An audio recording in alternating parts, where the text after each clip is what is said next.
Quite a few people have been getting in touch about what this structure is in my greenhouse.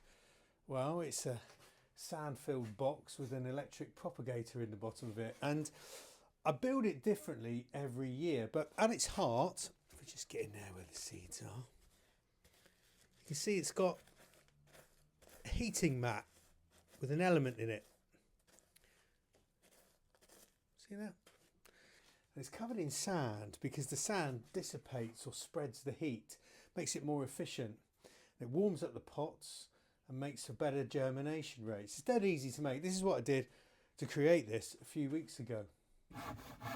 I used old timber to create a box, solid base, and then timber side. In the base of that, I put a sheet of insulating material. This is just old packing stuff that came with something I bought in the post, but you could use proper foil backed insulation if you have it. On top of that, a plastic liner. Now I've had this bit of old pond liner for years, nice and tough, rubbery and robust, and easy to make neat. At its heart is an electric heat mat. Yeah, you see this stuff, it's like foil, and then it's got wires running through it, heating elements, and they warm up and they heat the base of your pots.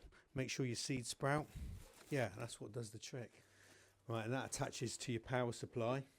Just plug it in. And what you have is a thermostat. That sits inside the sand and gives a signal to this thing so you can adjust your temperature. These things are expensive. This one is quite large, probably cost a couple £100.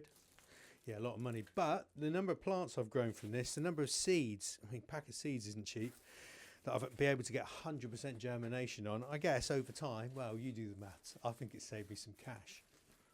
The mat goes in over the top of that.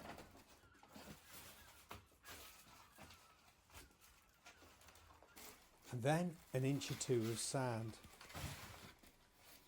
Now this is important because the sand protects the mat as you're putting on pots and cuttings, etc., from getting damaged.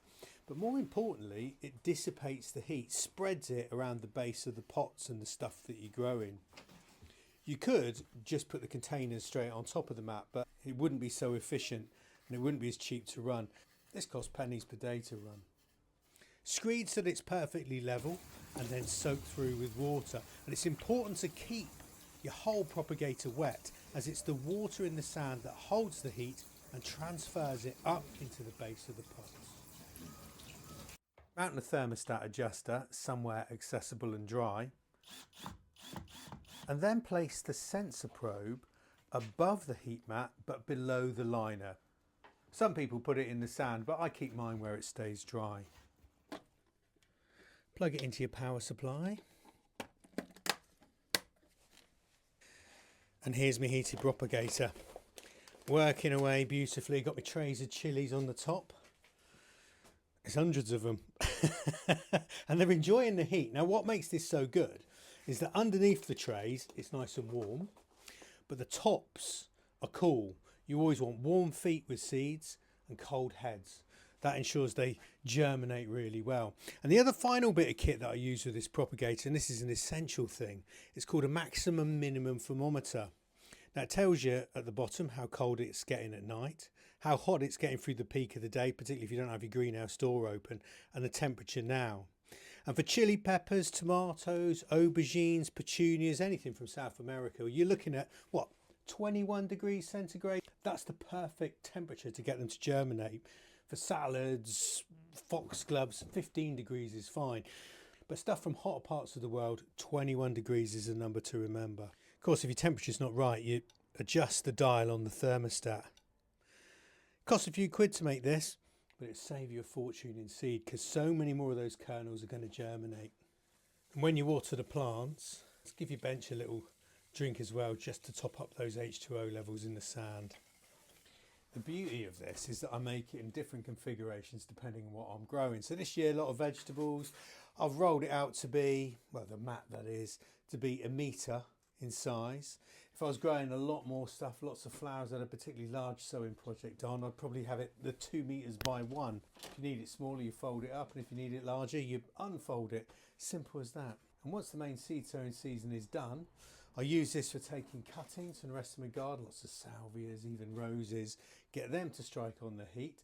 And then as I need more space inside my greenhouse structure, well, I adios the lot. Take it apart, all the bits and bobs go back in the shed, the sand back in its bag, ready for rolling out and using again next spring. That's probably not escaped your notice that above my heated propagating bench, I've got grow lights. Now this rig is just, well, a bit of steel grid, galvanised mesh if you like, nice and sturdy. And then using Sheila-made technology, you know, like clotheslines, hang up clothes in a utility room. Well, this is the same principle. I've just used rope to tie onto the grid, and then I can lower the lights down just over the tops of the plants.